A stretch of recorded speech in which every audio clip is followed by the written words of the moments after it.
জিতেছে বিজেপি, কিন্তু দ্বিতীয় স্থানে কোনো দলের প্রার্থী নেই, রয়েছে নোটা। এমন ফলে সারা দেশেই নজর কেড়েছে মধ্যপ্রদেশের ইন্দোর আসন।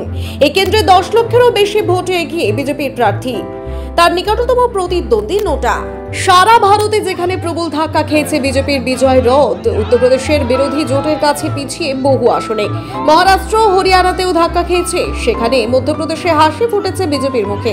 সবকটি আসনে এগিয়ে রয়েছে বিজেপি, নিশ্চিত জয়ের মুখ দেখেছেন অনেকে।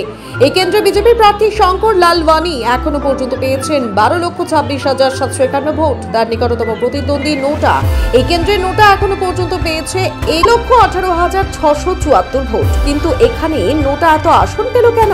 এই কেন্দ্রে কংগ্রেস প্রার্থী করেছিল অক্ষয় কান্তি বামকে, কিন্তু তিনি কৈলাস বিজয়বর্গীয় এবং বিজেপি নেতা রমেশ মেন্ডলার সঙ্গে গিয়ে তার প্রার্থীপদ প্রত্যাহার করে নেন। তারপরেই যোগ দেন বিজেপিতে। এই আসনে আর প্রার্থী দিতে পারেনি কংগ্রেস। তারপরেই ওই আসনে বিজেপির বিরুদ্ধে নোটাতে ভোট দেওয়ার ডাক দেয় কংগ্রেস। তারপরেই ভোটের শেষে দেখা যায় নোটায় পড়েছে এত ভোট। সংবাদ মাধ্যম সূত্রের খবর, সে রাজ্যের কংগ্রেস সভাপতি জিতু পাটোয়ারির নোটায় ভোট দেওয়ার জন্য ধন্যবাদ জানিয়েছেন লোকসভা অঞ্চলের ভোটারদের।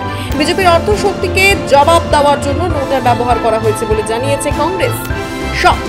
নির্বাচন কমিশনের তথ্য অনুযায়ী শঙ্কর লালওয়ানি পেয়েছেন 78% ভোট, নোটা পেয়েছেন 14% ভোট। বহুজন সমাজবাদী পার্টির প্রার্থী পেয়েছেন 51,659 ভোট, যা শতাংশের হিসেবে 3.3%।